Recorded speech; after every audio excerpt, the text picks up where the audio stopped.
Okay, great. Well, it's nice to meet you all.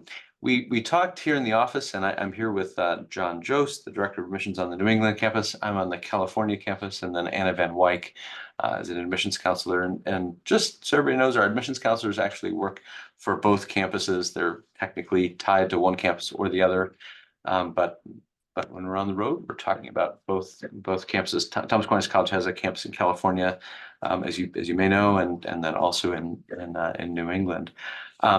We had a little meeting beforehand, John and Anna and I, and thought that the best way to do this presentation, just to give everybody a sense of Thomas Aquinas College, as well as give them a chance to hear a few words about the campus life on each campus, was for me to begin with just a brief introduction. We'll each tell our story. So I'll open with just letting you know where I came from, how I found the college, and so forth, and then I'll turn it over to John Jost, who's going to do the same, and then walk through an introduction of the college, and then when we get to the California part, Anna McKinnon, who is a California girl, I think we said. Well, her parents probably wouldn't appreciate that, but Anna is from New Zealand, but has been at the college here and graduated now, works in the admissions office. We'll say a few words about California, and we'll go from there. So just to begin with, John Daly, I graduated from Thomas Aquinas College in 1999. I was actually homeschooled. This was in the early days, up through the 8th grade by my mother, Mary Daly, who actually, get deep into this stuff. She wrote a diagramming textbook that some people use now, and anyway, that was my mother, and she homeschooled me up through the 8th grade, and then I went to a little parochial Catholic school in South Dakota, which is where I grew up. Graduated from there, and then I found Thomas Aquinas College in my senior year, and I was familiar with Great Books Education, which is what Thomas Aquinas College was. And just to kind of make a long story short, I actually was aimed at engineering. That was what I thought I would do. But we'd always been aware of Great Books Education, and when Thomas Aquinas College, which is a Catholic Great Book school, the first one that I had ever known about, came onto our radar, I honestly thought, you know what, I'm going to give that a shot for a year, and if I love it, I'll stay, and if not, I'll go back and do my engineering. And I fell in love with the place within the first 2 weeks of being here, and then graduated 4 years later. I intended to do something entirely other than what I'm doing now, but got a call out of the blue when I wanted to come back to the admissions office for a couple of years, which I did in late 2000, and then doors opened, and I became the director, and I've been here almost 25 years. It's been a wonderful, joyful run here at the college. There are a lot of things I love about the college, and John Jost is gonna introduce the curriculum and so forth. But I'll just note that the thing that I think every alum remembers most is the conversations that really begin in the classroom and then carry on outside. That is what kind of sews the campus community together in a really beautiful and academic way. It's not all academics, but that is the beginning of it all. And yeah, and it's a beautiful college, and one that I love very much. So with that, I'm going to pass it over to John Jost to introduce himself and introduce the college. John. Great, thanks, John. I'll just give a quick introduction to myself. I feel like my background is a little bit of taste of just about everything educationally. So I've gone through public school, homeschool, private school myself. I grew up near Chicago area. I'm from the Midwest, and I would not be here today if it weren't for my experience on the summer program and John's leadership of the crew of just such a wonderful program. If there's one thing I can recommend to the group here, that's one of the top things, is if you're a rising senior, consider going to the summer program, getting a real life taste of the program. And I'll get into that more in just a little bit. I also, growing up, I had really no interest in the college. I was not planning to attend. I was a state champion swimmer for the state of Illinois. And so my dream was to go to the biggest, most prestigious school and pursue a very practical degree. And that's what I thought college was for. And again, the summer program really opened my eyes to a whole new opportunity. We'll get into that in a second. I'm also unique in that you have gone to the California campus. I was a student there, graduated there back in 2017. After I graduated, like John as well, I never thought I would be in this position. I actually went back home to Chicago. I was working for a big Fortune 500 corporation, learned a lot, really liked my job.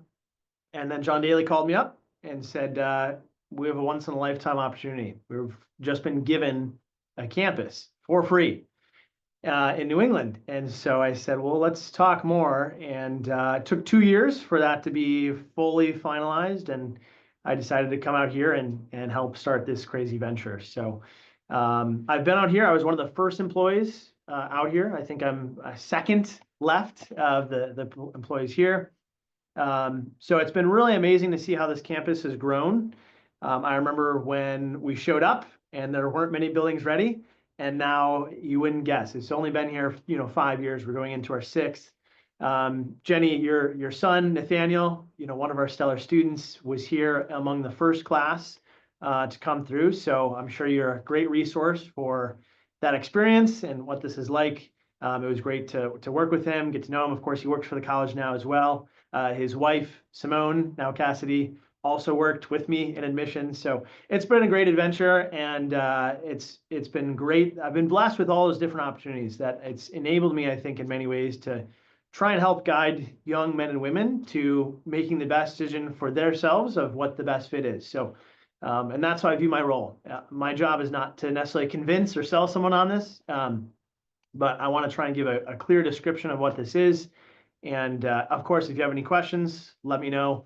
I think this is one of the most wonderful things I've ever been a part of and seen, and that's why I couldn't resist the opportunity to do this. So without further ado, that's probably enough about me. Let me just jump into the slideshow here that we've set to begin. Okay. Can you guys see this just fine? Not yet, but it should come over, You see this, John. John? Does this look good? It just says John Joseph started screen. There you are.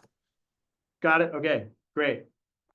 Okay, so we've already begun. You can see a quick snippet of California on the left-hand side and New England on the right-hand side. But the first thing we're really going to get into here is the core and the mission of why we exist, why someone should consider the college here. And the first thing I want to highlight is a little bit of the origin story of the college here. The college was founded by 4 laymen, 4 teachers. It's not often that a college is founded in that way, but there were 4 teachers who taught at other universities, other colleges back in the 60s, and they were friends and they got together and they realized, you know what, we think there's a real need for a specific kind of education that we don't see is existing nowadays. And they talked about that, they discussed it, they came to this crazy idea that they were going to found a college based on that. And in the late 60s, they started writing a founding document. I believe it was 1969, where they began and they founded and finished in 1971 with a document that, as listed there, is a proposal for the fulfillment of Catholic liberal education. And that's on our website. You can find that in the About section. That's a truly wonderful document that really illustrates exactly why we exist. And I'm not going to have time to go through all of it, and it articulates it better than I could, but it's a great resource material if any of you want to check out on our website.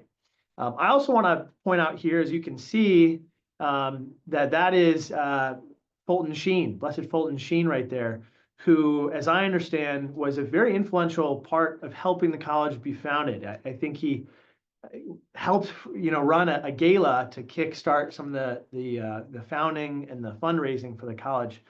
So he was a key part of that. Pictured here are 3 of our founders. There's a 4th not pictured, but the 3 of them really got this off the ground running.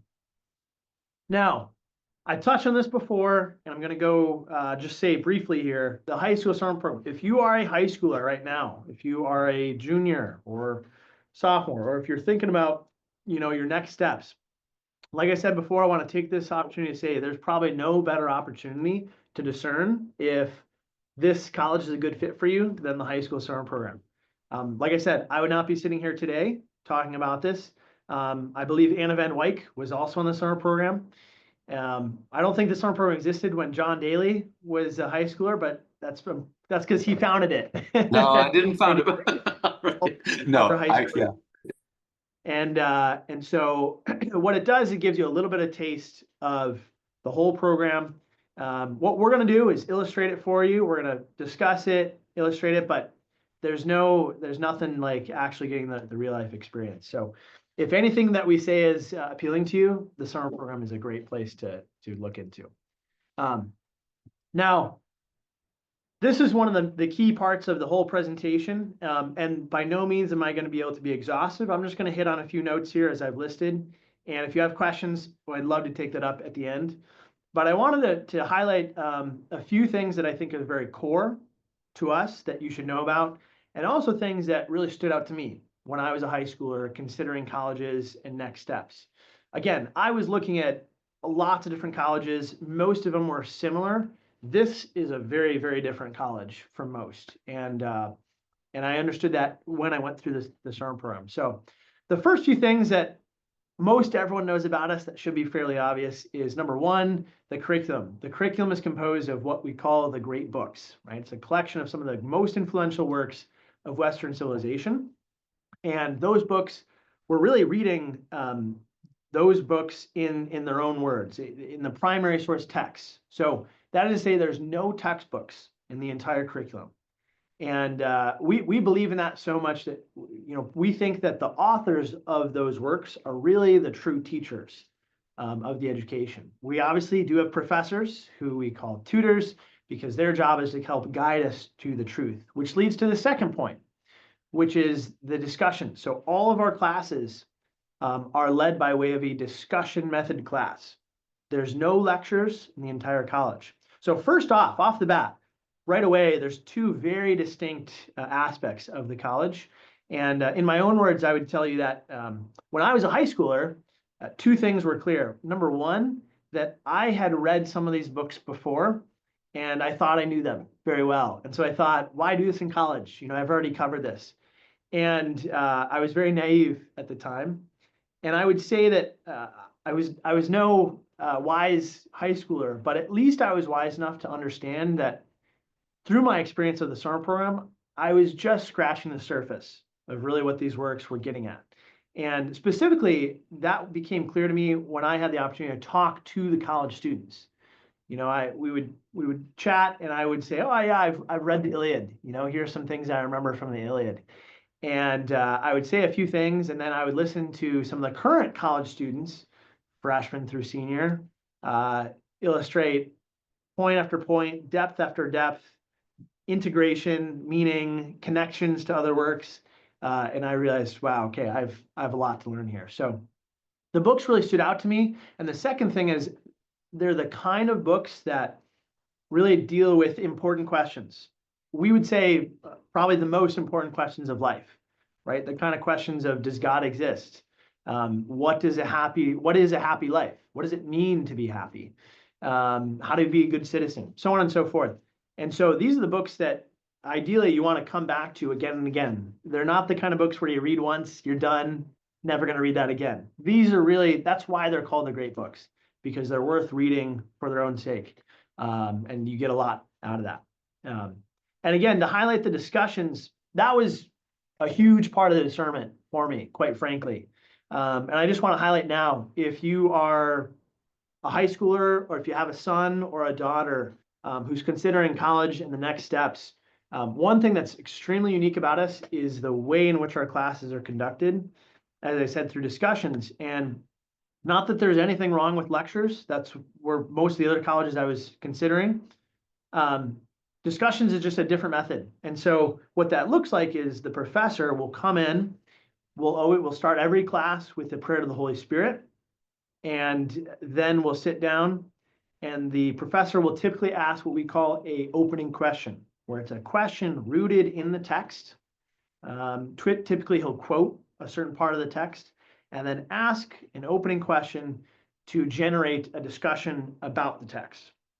And then it's really up to the students to work together as a team, thoroughly analyzing all the perspectives about that question, guided by the professor, to really engaging and generating depth of knowledge, of which we've prepared to read and discuss there. So that's how it works. And it's the kind of method that for me as a high schooler was so invigorating. It's the kind of thing I can't tell you how many times I did the homework, I read it well, I thought, here's what we're going to talk about, I know the answers. And 5 minutes into class, I realized I didn't consider half of these opinions. I'm blown away by how much I didn't understand, or maybe I misinterpreted the text. And what it did is it made my mind very active into the classroom. And I felt like these were the kind of questions that I needed to answer, and that I was an essential part of the team.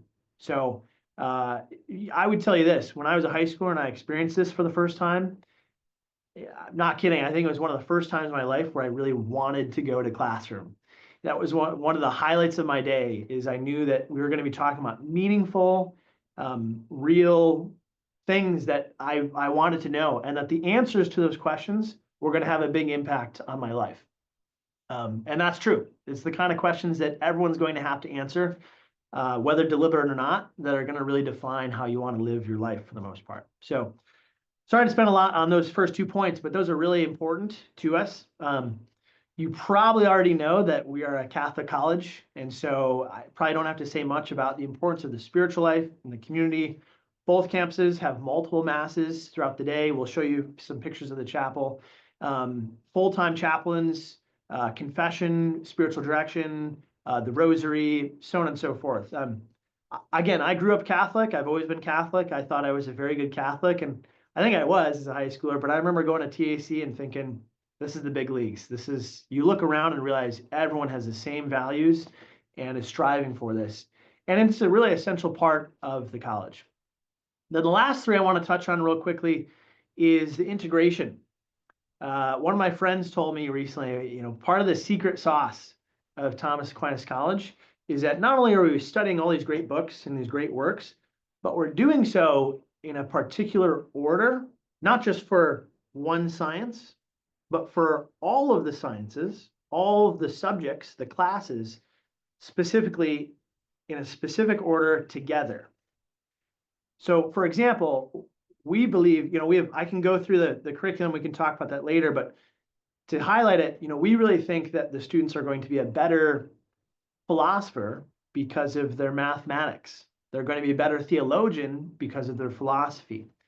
And when you're going through those, what you're learning in a particular class on a particular day has been set up and arranged in such a way that is going to illustrate and help benefit learning across the board in other sciences. So much so that, if you were to take a piece out, then you'd be getting something entirely different. For us, the whole education, it's one continuous integrated whole. And so that's all we've done. We only have one major. There's no electives or minors. And we've spent the last 53 years effectively perfecting our order and integration of the whole. And that's a huge part of what makes us really special. And then the last 2 points I could talk about for a while. I'm not going to do that, but I think worth highlighting. And this was hard to describe when I was a high schooler, although I had a clear sense of it, and it made a big difference, which is that this education we view as really worth doing for its own sake. I didn't really understand what that meant when I was a high schooler. Again, I thought education was supposed to be a means to an end, right? I need to study this so I can get this degree, so I can get this job, so on and so forth. Again, you can do that. We're going to talk about how you do that with this education too.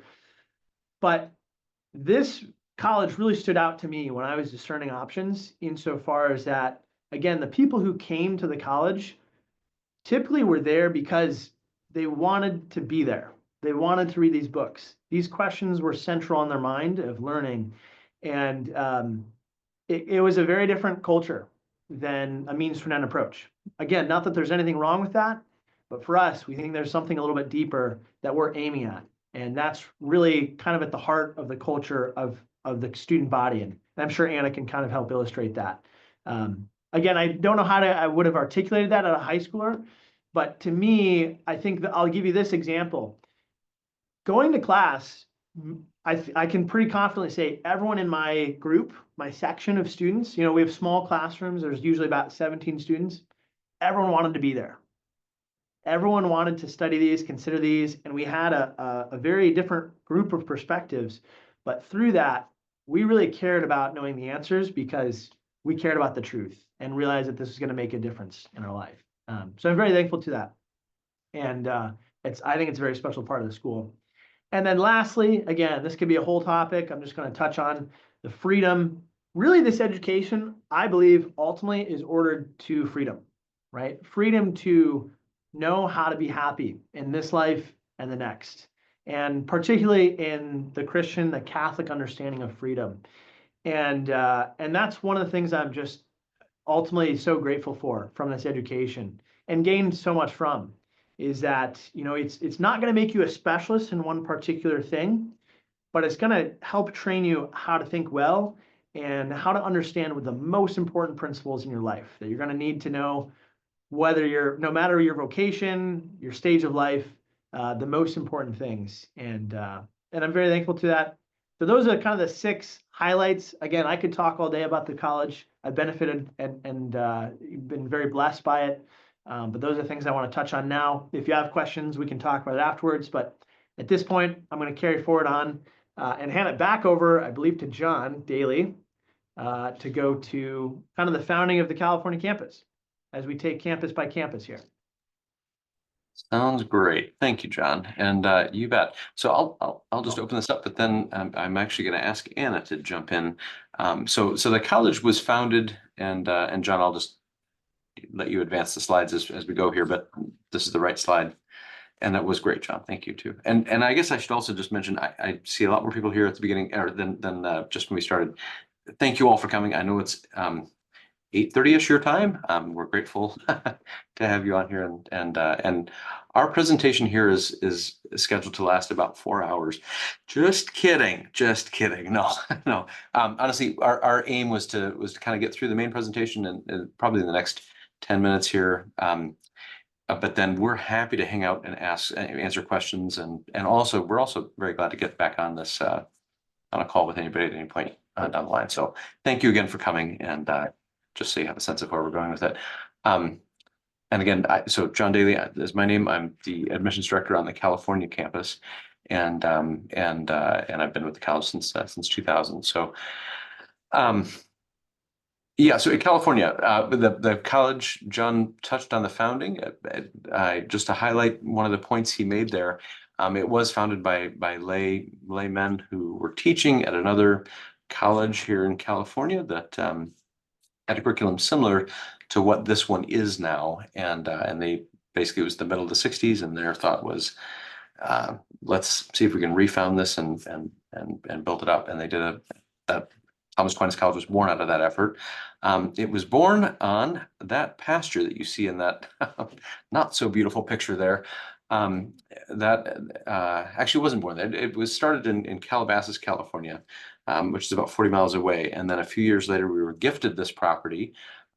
We moved modular buildings, which you can see there, onto the campus, and then just master planned and began building.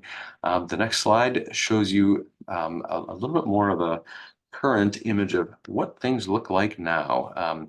One part that doesn't appear is just off to the left. There's an athletic field, some more dorms, and then a big beautiful gym as well. And so the campus itself is about 120 acres, and then in California we do own a ranch that's about 700 acres surrounding the property with hiking trails and just avocado orchard. It's a beautiful, beautiful piece of property, about 15 miles inland from the ocean.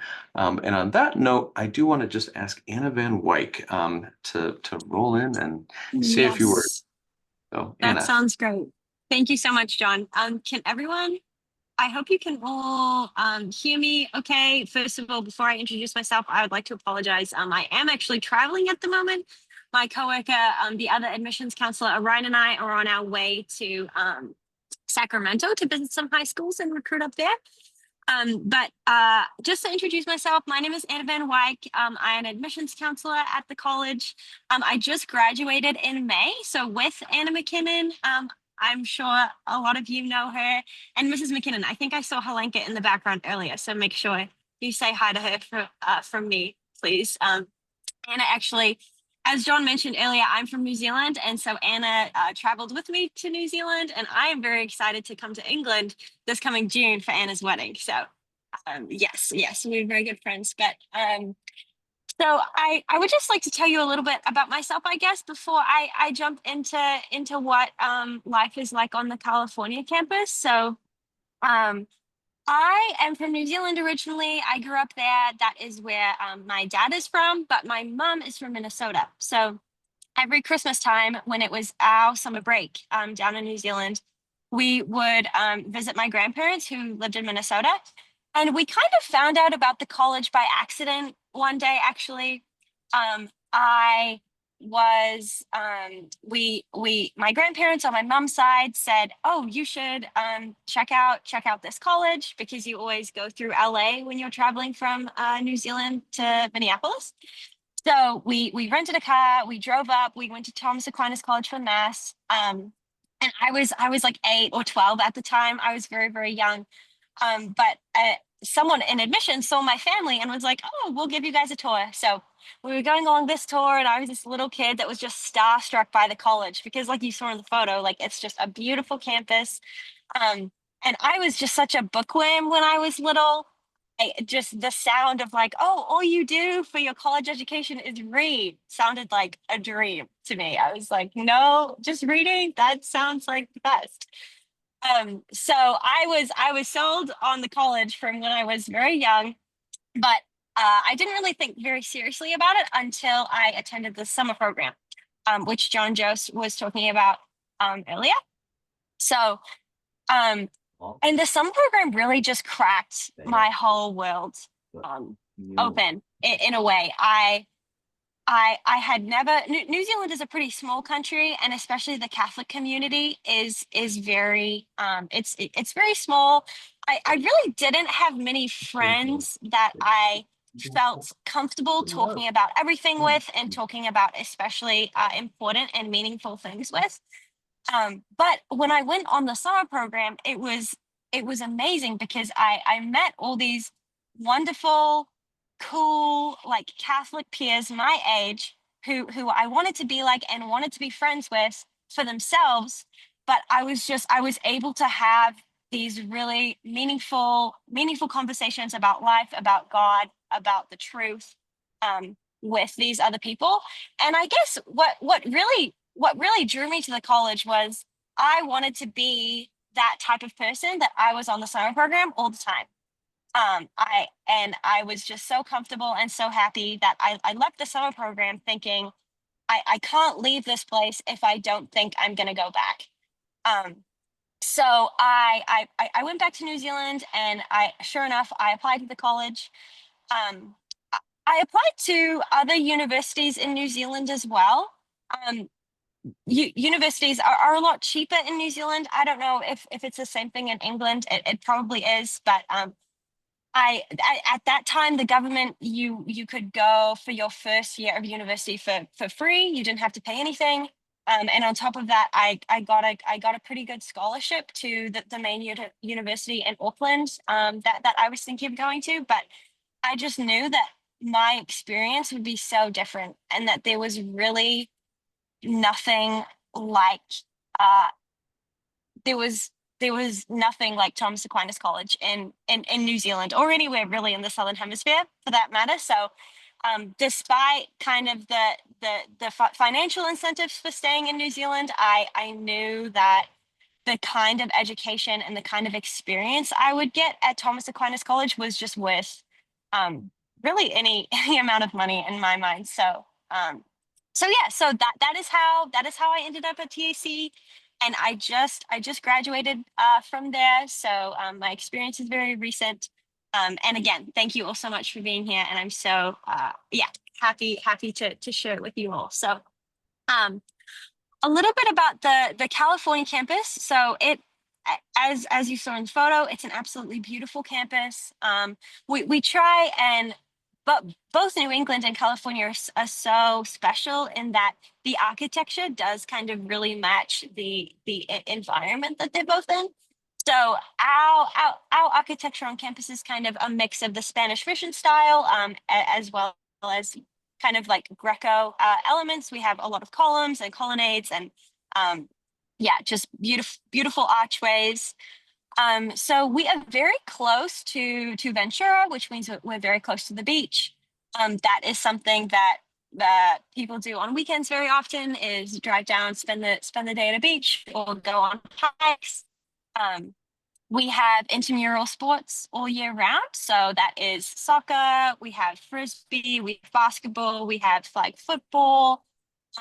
We have a baseball season sometimes, and then volleyball, of course, is also a sport that's widely done in the college. We have a lot of extracurricular opportunities. So we have, I think it's 3 choirs on campus. One choir performs for the traditional Latin Mass choir on Sunday.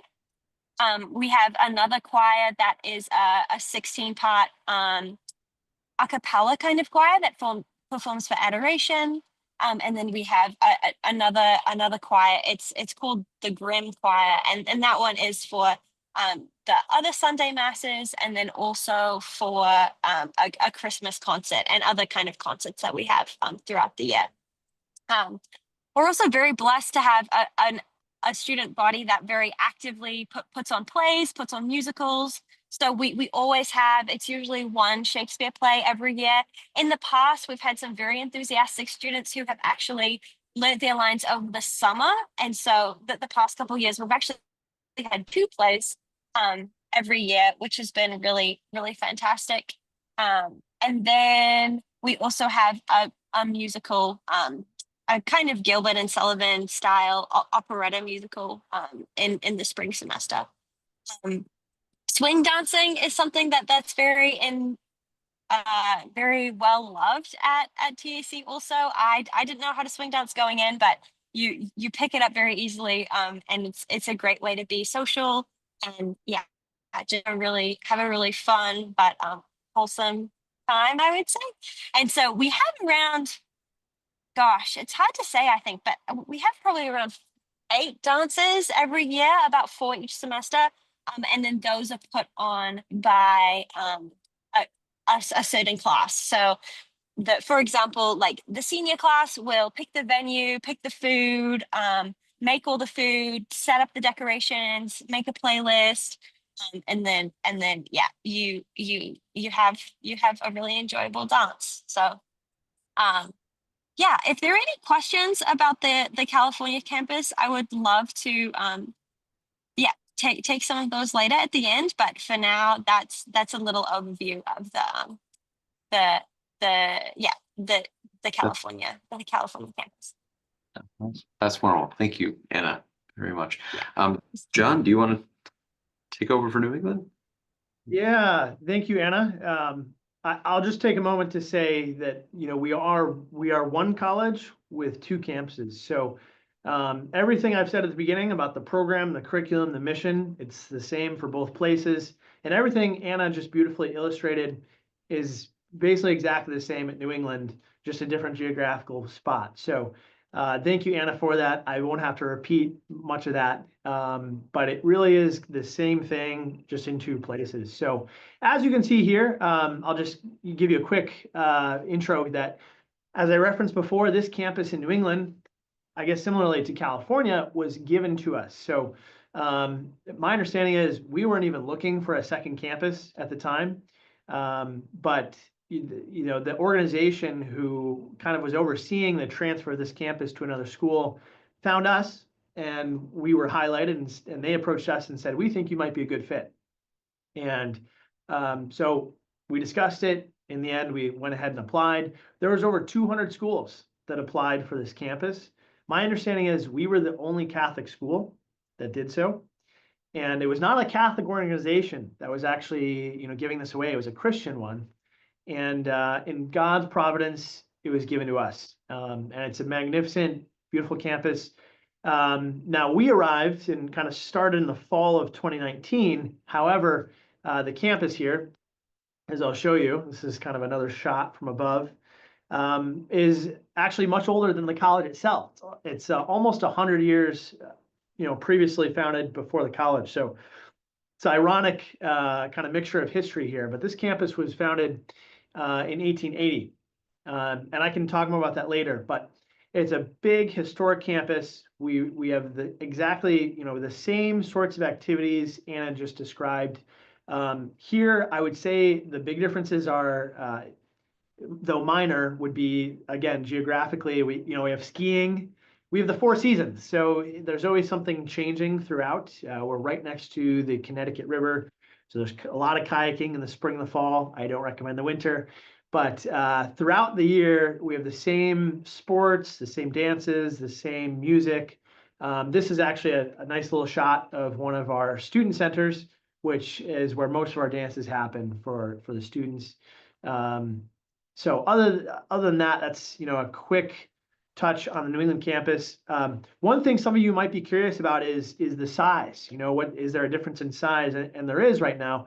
California, for the last, decade plus, has accepted typically around 100 students per year into their freshman class.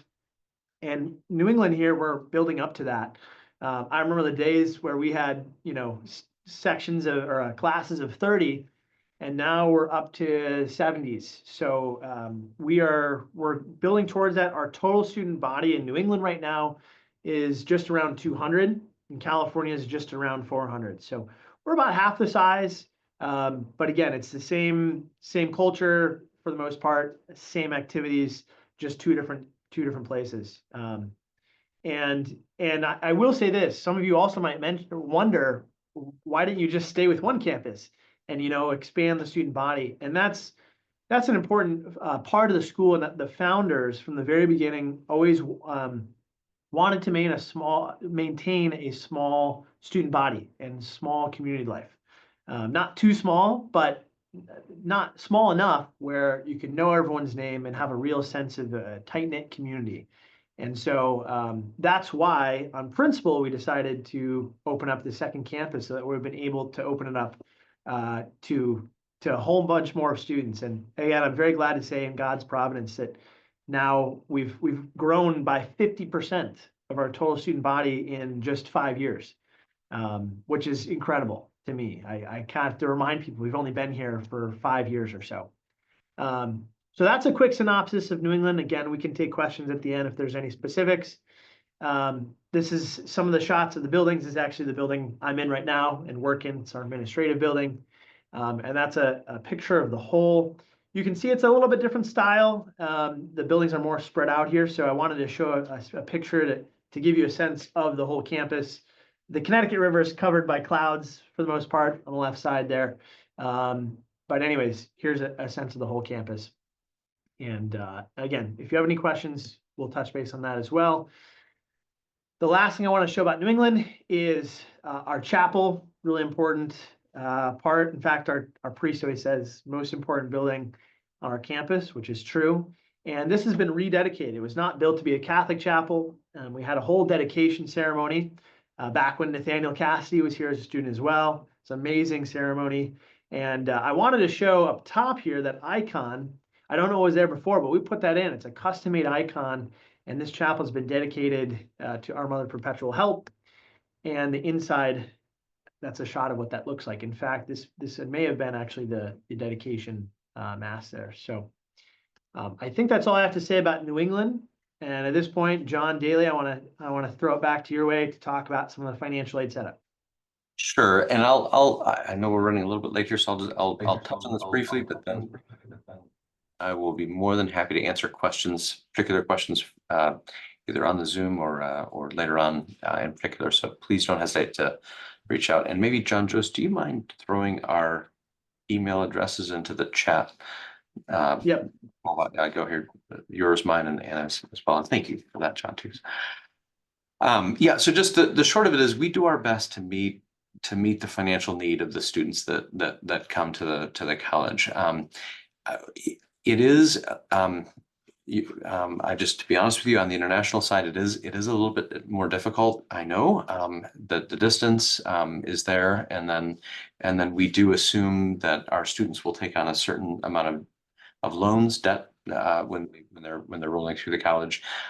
There we're careful to cap that at 23,000. Is cap is a word I have to be careful with, but the expectation of our financial aid office is that students should be able to take on about $23,000 in debt over the course of their 4-year program here, and so they do build that into the aid applications. But just to make a long story short, we look at every family, no matter the size, whatever the financial needs at home, home education expenses. We take all of that into account, and then do our best to put a package together that will work for each family. We do intend to meet 100% of determined need, and about 70 to 75% of our students, it's close to 75% of our students, receive financial aid from the college. And that is all need based. A part of that is a work study program. So most of the students work on the campus 13 hours a week. That pays for about $8,000 of their tuition, room, and board charges each year, and then we ask for the parents and the student to make that a part of it. The loans and so forth are built in there. I'm again happy to roll back to that with any questions, but I think the next thing we should do is roll to the next slide and just talk briefly about the application and then the education as well. So thanks, John Jost. And the next slide is just about the application. It's a very straightforward application. It is a little bit longer than what you typically find, and so I just want to talk about that for just a half a moment. The standard parts are for us the transcript of your high school studies, and for homeschooled students, if you're using Mother Divine Grace, which I know a number of you are, or some other program, we can obviously we get a transcript from them. If it's just you doing it, you can put your own transcript together and send it in. We'll happily take that. And then 3 reference letters. 2 we ask to come from teachers, and one of them can be one of your parents, and then you could step outside for a pastor or somebody who knows you in a supervisory sort of role. So 3 reference letters, and then the application essays themselves are and SAT or ACT scores or CLT scores. And the CLT, which I'm sure some of you are familiar with, is available online now. So it's something you can get into a little bit more easily. The standardized test scores, we look at all of them, but the math score is the one that we tend to focus on a little bit more. There is a fair bit of math in the college's program, and we just want to make sure that people are ready for that. I don't want to make it sound like we need some incredibly high score. We don't. Kind of the minimums, I'll just mention this in case it's helpful. On the math side, there's kind of if the math SAT score falls below 540 or so, that's a cause for great concern. As it rises above that, there's less and less concern, and that equates to something like a 20 or a 21 on the ACT and the CLT math side. The averages are a little bit higher, but just kind of give a quick sense of that. And then the essays are the last part. And the essays. The whole idea is there are 5 essay questions. The first one asks why you wish to attend the college. That one and the third essay, which deals with a book, are the most important essays, and they just give us a chance to get to know you, what you understand about the college, the curriculum, the teaching method, and get a sense of your interests in it. The book essay, you choose a book that you consider to be excellent and discuss it. And obviously that's something you're going to do day in and day out here at the college. And so the college wants to kind of get a sense of what kinds of questions occur to you as you read books, which you'll be doing here at the college. You send all that in, and then we have a rolling admissions policy now. So as soon as we get all the parts of the application, we'll get back to you, usually within a couple of weeks, with a decision, and then work with you over the course of coming year. The next slide is the last part of the presentation, and just you know, a natural question which John touched on earlier is, what can you do with a liberal arts education from Thomas Aquinas College? And the short answer is almost anything. And I say that, and I actually mean it too. The whole idea behind the education is to kind of form the habits of thinking and in all the different sciences.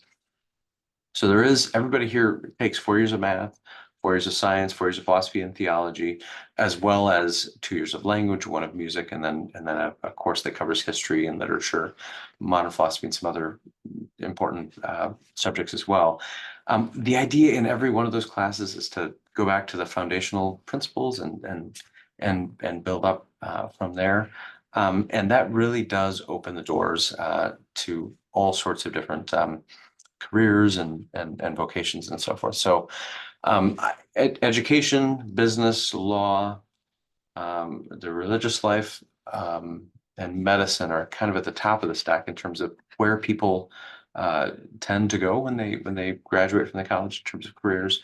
And many of them are going on to further graduate studies, but not all of them. Many people to go directly into careers and vocations right out of the college. So it really does. John, we can go to the next slide. I think it really does open the world up, and that is the idea behind it. I think I know all of the people here in this slide. Just yeah, and I won't go through all of it, but Pope Benedict is not an alumnus of the college, but he's there with Father Berg. Who some of you may know, he's actually the Superior General of the fraternity of St. Peter now, and he is a graduate, a great fellow. Just to give you kind of the lay of the land, Anthony Grumbine that's in the lower left, to the right, going counterclockwise, pardon me, is Anthony Grumbine. Anthony is an architect, went to Notre Dame's Graduate School of Architecture. He's very successful and has helped a number of TAC graduates get into Notre Dame's architecture program as well.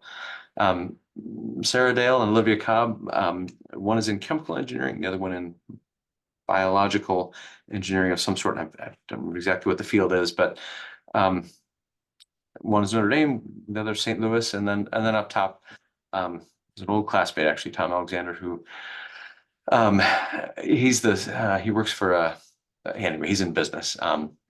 He was in the Pentagon for a number of years now. He's in business, and then on over, medicine, producer in social media, and then Alex Potts is standing in front of his Apache helicopter. So anyway, there's they really are all over the place just in terms of where they go, and so I yeah. So if you're wondering, I want to do this program, but I'm not sure that it can set me up for a career.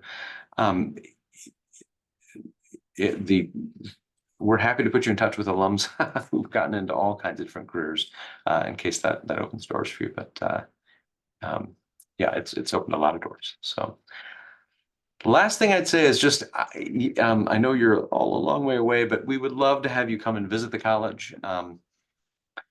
Anna's mentioned the McKinnons and Josephine Potter, I think some of you may know, and so forth. And then of course the Cassidys, and who am I missing here? I think I saw Jackie Asco on there. I'm not sure she's still there, but anyway, there's lots of friends over here. We're joyed, California and New England, to welcome you to see the place. And if you do make the trip, you're welcome to spend 4 or 5 days a week if need be. And the other thing is just that high school program. If you can do that between your junior and senior year, I do think that is one of the best introductions you can get to the life of the college, kind of from the inside.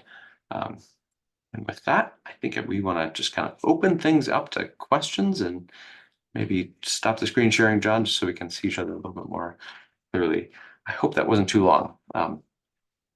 I guess, are there any questions? Or John or Anna, any blanks I should have filled in there?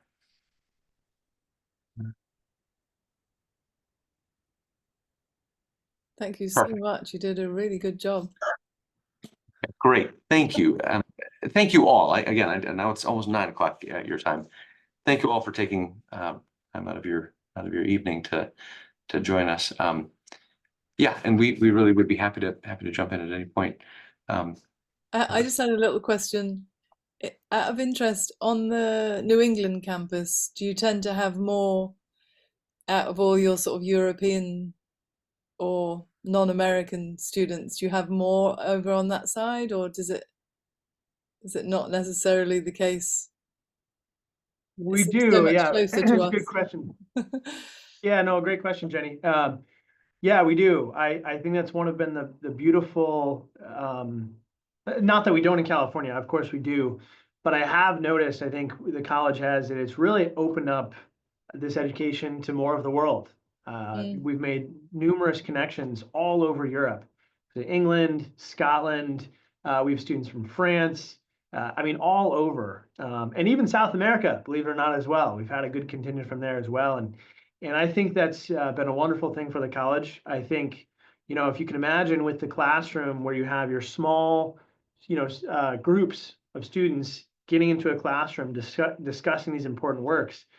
I think it's really wonderful that we have a good mix of students from different perspectives, different areas, different backgrounds, to where when you're considering these really important questions, you're getting a pretty thorough perspective, I think, in many ways of that. So we're at this point, we've had almost everywhere in Europe, South America, all over attend. We've had students from Nepal as well. So we're here for you. If you guys want, if you're up for this, if this is a dream for you, if this is the kind of thing that you think, man, I would love to have that. How is that going to be possible? Let us know. Like, we would love to help make that work. And one of the easiest ways for us to do this is to help connect you to our students here who've gone through it as well. So it's also important for you to know, Anna mentioned a few over in California. We have some here where there's probably going to be already people that you know or have connections to. Obviously, Jenny Cassidy, her son already went through this. So we have a lot of people that you can get references for and get to know further about the school. But yeah, there's a good number of students, internationally who've come, and it's been a great blessing to the college. Mm-hmm. So I'm hoping for further more. So Jenny, keep sending them. I mean, I was just thinking back to when it wasn't really it was Nathaniel. He was just like, I want to go there. And and it was, to me, it was like and I think for a lot of people here, I can understand, because I felt the same.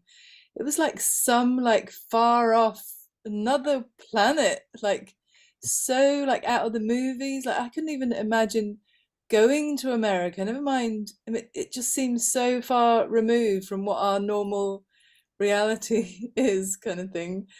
But like you say, if saying there, if it's your dream to go, let us know and we'll try and figure it out for you. And I couldn't believe, I'm like, well, Nathaniel, if you want to do it, figure it out. Get in touch with whoever. I mean, he did it all. I did nothing. And he just was like, okay, and he just got on to the office. He would phone up, he'd find out stuff. And I was just amazed how the college made it happen for him, between him and the college, and honestly, not much to do with my husband or I. They made it work. Beautiful. They were like, we can do this. I'm still amazed that he actually did it. And he's still there. No, it's remarkable, and I think it's humbling in many ways. One of the benefits I've seen of the students coming from far off, from foreign countries, is I think it helps maintain a proper perspective of what we're trying to do here. I mean, the sacrifice it takes, the distance to traverse, the being away from your family. I mean, I'll tell you, when I was a high schooler from Chicago, my mom, I'm the oldest of 9, going from Chicago to California seemed like a very far distance for my mom as well. That was very hard. But in the end, I think my parents understood, and I ultimately understood as well, that, and I think Anna got at this too, that I just knew in my heart it was my best estimate of where I thought I was going to thrive, grow the most, and be happiest. And if you go through this discernment, and and come to that, like I said, we can make this happen. It doesn't really matter where you're from. If you have the ability and desire, and the willpower, in almost every case, I've seen this work. And so it's really a wonderful thing. And I feel very blessed to part of a college that can confidently tell that to you guys and to really anyone around the world. So it's amazing and very providential. I think of the chance and opportunity of even knowing the college, being attracted to it, having a family that would support that. Even the fact that we're getting to talk to all of you, I'm very thankful for. So, yeah, there's everyone I talk to, I'll tell you, Jenny, especially the foreign students, when they come in, I ask them, are you excited to go to America? And this last fall, I asked someone and they said, no, actually, I would not go. I'd rather do this here. But they said, there's nowhere else in the world that I can find this. It's not in my home country. So because of that, it's worth the sacrifice. And I think every one of those students would tell you, again, it's been worth it. Yeah, yeah. So until we have a TAC campus over here, which surely will be fairly soon, right? I mean, the next one, right? You bet. We'll have to do the traveling. Yeah. Yeah, of course, if it was here, if it was closer. But Yeah, if I could just jump in too and give kind of like my little 2 cents in this in like moving to TAC, like it was definitely it was one of the easiest kind of moves just because everyone is so kind and so helpful and supportive. Like when you move countries, there's so much you need to think about. Like for me, it was a new phone plan and new how do I get around places and who's going to pick me up when I land and all these kinds of things that you're thinking about, and health insurance, and there was just kind of this laundry list of things I had to do. But it like at TAC, you're so much more than just a number. Like because the college is so small, and because the admissions, like Mr. Daly knows the name of every single freshman, and he is ready to help. And John, you actually, I don't know if you remember this, but you actually offered that I could be on your family's phone plan because I didn't I didn't really know what I was gonna do. So it's just luckily like I ended up figuring something else out. But I guess like I just want to reassure everyone that um like TAC really does its best to look out for international students. Like I felt so at home and so kind of looked out for when I moved. And so yeah, I just kind of want to reassure everyone that if you are going to move a long way, like it is a very easy and a very doable um move, and you really find a new home in a very real way. So yeah. Yeah, Anna, thank you for that. And I'll just ever so briefly, I mean, the whole idea behind keeping the college small, 350 students, was not because it was a cheaper way to run the college. It is not. But the idea was from the beginning that we wanted to have it small enough that you really could be a part of a community, not just a number. And that really is the truth. It's just a beautiful place in that regard. So I didn't remember that I offered that phone plan, but any of you who have trouble, you're welcome to jump on the daily phone plan. So yeah, no. So thank you for that. I want to just jump in. Someone just asked, is there any funding available for the summer program as well? Oh, sorry. Just to touch on that real quick. Typically there's how would I say? We don't have much, but we want to do everything to make this work. So if there's anything we can do to help make that work, just let us know. There's not a standard process we go through. I would just say email John Daly, email myself, and we're happy to work that out with you. Yeah. I don't know if thank you, John, for catching that. And I somebody had been asking about summer programs in the chat there. Just so you know, there is a link on our website, thomasaquinas.edu/summer program. That's all you have to remember, /summer program. And there are two programs. There's a 1 week in California, which is newer, but the original classic most spectacular program is the 2-week program. There's one in California and one in New England. And we do, yeah, we keep the cost small, or I mean, it's $975. That really does cover everything, books, everything except your plane ticket to Boston if you're going to Los Angeles, to the New England campus, or Los Angeles here in California. We'll take care of it from there. So, but again, if financial aid is needed, be in touch with us and we'll do our best to open doors if we can for you. So, yeah. And one other quick note on the summer program that just worth noting, in case you're wondering, there's no strings attached for the summer program. You know, we're not expecting you to enroll in the college. I would obviously love that. That would be wonderful. But the program is not designed to necessarily just be sort of a feeder for the college. Although that would be great. The program really is, as I think John and I believe, it's for its own sake primarily. And so it's worth doing, even if you're just wanting to get experience of this or learn a lot about the great books and have a chance and opportunity to do some of these great discussions. You can come. You don't have to be committed to the college to go to the summer program. You can just go for the experience, and that'll help you decide, discern. And if you go elsewhere, totally fine as well. A lot of people who've gone through it, myself included, have made tremendous friendships. I still keep in touch with a number of people that were on that summer program who did not end up enrolling in the college, and that was a wonderful opportunity that is available to all of you. So if you're just curious, let us know, and John and I would be happy to make that work for you. Great. Thank you, John. Okay. Are there any other thoughts or questions? There, okay. Well, I know you're recording this, and I don't want to make it look like it goes on for another too much longer here. But no, again, thank you all for coming, and please don't hesitate to reach out to any one of us. And maybe Ms. Cassie, we can send you an email with our contact information if you want to send that out to people. Just Yeah, sure. That's helpful to share that way. And yeah, we would love to see you all here or New England. So Great. Thank you so much for your time. absolutely. Thank you, Anna, John. Absolutely. God bless everyone. Thank you. God bless you, everybody. Thank you again, Jenny. All right, take care. Bye-bye.